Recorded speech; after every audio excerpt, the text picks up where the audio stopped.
Hala ka, Raisa May, muntik nang masubsob. Jose Manalo, nanulak sa gitna ng maybe kilig overload sa Bulagaan. So, yan ang ating pag-uusapan maya-maya lang. But before that, if you haven't subscribed yet to ang Chaos sa studio, ito po yung headline. So, at ang muntikan ng pagsemplang ng pambansang dalaga, akala natin safe na tayo pagkatapos ng I love you incident. Pero walang preno ng Eat Bulaga ngayong araw sa Bulagaan na umabot na sa sukdulan ng kilig to distraction energy. Si Bimbi Aquino Yap ay muling nag-drop ng isang super smooth na nakakatunaw at nakakakilig na banat direkta sa mukha ni Raisa May Dizon.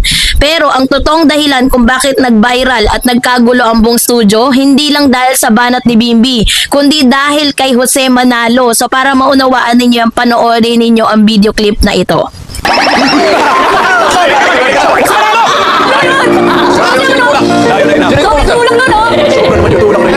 Grabe. So sa tindi po ng mga kilig ng host, literal na naging chaotic ang paligid. Si Jose Manalo sa sobrang excitement at pagka-hype sa dalawa ay nanulak at ang biktima walang iba kundi ang mismong bida na si Raisa May na muntik ng masubsob live on television habang hawak niya yung kanyang namumulang pisngi. Kung hindi lang mabilis ang reflexes ni Raisa, isang tunay na survivalist mula nung era ng Chacha, baka literal na sumabog ang mukha niya sa sahig dahil sa tindi ng pag-ibig. Kung nakita po ninyo yung yung pinakita kong video clip na halos si Bimbi po ay nagulat din sa pagkakatulak nga nitong si Jose. So ang muntikang masubsob moment, hatiin natin yung bawat segundo ng wild, nakakatawa at nakakakilig na eksenang ito para sa mga hindi nakaabot sa live broadcast. Ito na, si Bimbi Aquino ay nag-drop ng Little High Tire romantic punchline. Si Raisa May Princess processing the absolute race of Bimbi, habang si Jose Manalo naman enters hyper hype man mode and pushes Raisa.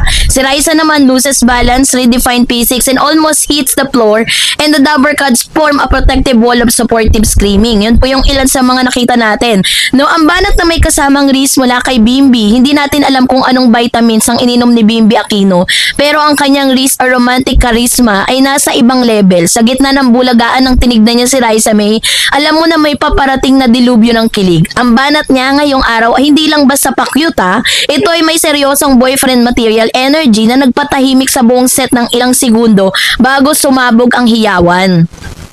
So si Jose Manalo, ang pambansang hype man na walang preno. Lahat tayo ay may kaibigan na kapag kinilig, nananakit, nanununtok ng braso o nanunulak. Sa kontekstong ito, si Jose Manalo ang kaibigan yan para sa buong Pilipinas nang marinig ang banat ni Bimbi. Hindi kinaya ng system ni Jose ang emosyon. Sa sobrang pagka-hype para sa dalawa, na i-push niya si Raisa May. Ang tulak na yun ay kombinasyon ng 50% purong kilig, 50% komedya at 100% walang preno live TV energy. Ganon kagulo. Grabe po yung eksena na ngayon. Alam niya, habang pinapanood ko yun, tawang-tawa talaga ako.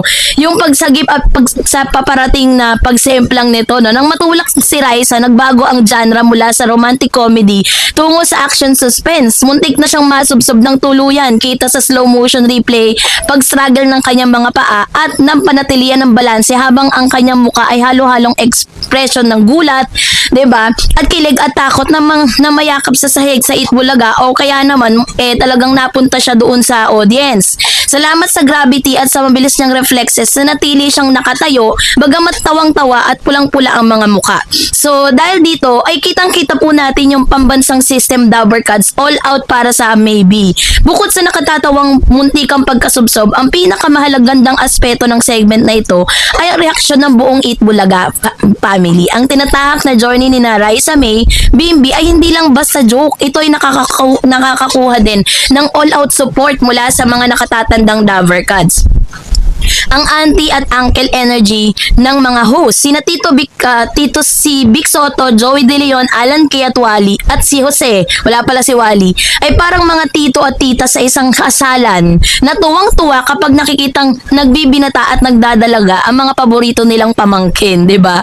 Ang todo suportang binigay nila ay nagpapakita ng isang malusog at ligtas na kapaligiran para kay Raisa. Sa halip na maging awkward, ginagawa nilang isang masayang milestone ang pagdadalaga ni Raisa kung saan pwedeng magbiro, kiligin, at maging totoo ng walang pressure. Ang pagtatagpo ng dalawang legacy lines, isipin mo isang Dizon na lumaki sa industriya bilang child star ng Itbulaga at isang Aquino Yap na galing na sa isa sa pinakasikat na pamilya sa kasaysayan ng Philippine media at politika. Ang pagsasama ng kanilang mga mundo sa tanghali ay nagbibigay ng kakaibang nostalgia at saya sa mga manonood. Para tayong nanonood ng isang royal youth adaptation sa Philippine settings. Ang psychological na kilig na nananakit or Gen Z breakdown. Bakit nga ba si Jose Manalo ay nanulak kapag kinikilig? Hatiin natin to sa emotional at psychological na paliwanag gamit ang modernong pananaw. Number 1, cute aggression at high voltage kilig. Sa modernong psikolohiya, may tinatawag tayong cute aggression. Ito yung pakiramdam na kapag nakakakita ka ng sobrang cute na aso o kapag nakakarinig ka ng banat na gusto mong manggigil, sumigaw o manakit sa katabi mo, ang pagtulak ni Jose kay Raisa ay ang physical na manifestation ng cute aggression. Sobrang tamis ng banat ni Bimbi kaya kailangan ng katawan ni Jose na mag-release ng energy sa pamamagitan ng isang agresibong komedya. So, yung pagtanggal ng awkwardness. Kapag may seryosong confession o banat sa pagitan ng dalawang kabataan, may tendency na maging masyadong seryoso, awkward ang hangin. Dito pumapasok ang comedic genius ng mga Dovercats sa pamamagitan ng pagtulak ni Jose at ang muntikang pagkasubsob ni Raisa na agad na naibalik ang vibe sa pagiging komedya at masaya. Binigyan nito si Raisa ng pagkakataon na tumawa at umiwas sa matinding pressure ng live romantic tension. So, ang eksena sa studio para sa mga cinematic at detalyadong pangunawa na naganap na muntika ng trahedya ng pag-ibig. So, ito yung kwento, no? So, ang maybe shipping ecosystem. Ang moment na ito ay nagpapatunay na ang tambalang Raisa at Bimbi ay hindi na lang basta isang mabilisang joke. Ito ay nagiging isang cultural phenomenon na may sariling takbo ng storyline. Kitang-kita na ang buong production at host ay nakabantay upang masiguro na ang journey na ito ni Raisa at Bimbi ay mananatiling masaya, magaan at puno ng magandang alaala. So, yung mukha ni Raisa habang nawawalan ng balanse matapos itulak, or tulakin ay official nang pumasok sa Hall of Fame ng local memes. Gagamitin to ng mga Gen Z, mind you, tuwing nakakatanggap sila ng biglaang chat o pansin, mula sa kanilang mga crush. Ito naman yung tinatawag na the evolution of romance on TV. Pinapakita nito na ang modernong telebisyon ay may bukas na sa mga ganitong organic, unscripted at totoong reaksyon na mas madaling makarelate ang mga batang manonood. So, ligtas si Raisa May Dizon, walang sugat, walang galos, ngunit may malaking marka, at nang kilig sa kanyang puso at isang nakakatawang alaala kasama si Jose Manalo. Ang insidenteng ito ay nagpapaalala sa atin na ang pag-ibig at ang kilig ay parang pagtulak sa live TV. Minsan nakakagulat, minsan nakakawala ng balance at minsan muntik ng masubsob, pero hanggat may mga tao sa paligid mo tulad ng mga Dovercats handang sumuporta at tumawa kasama mo, ang bawat semplang ay nagiging isang magandang kwento. So stay safe, Raisa, at kayo Jose Manalo, bawasan ng kape at ang lakas ng tulak sa susunod na episode, okay? So kayo po, anong niyang saloobin patungkol dito? Mag-comment kayo sa comment section. And that's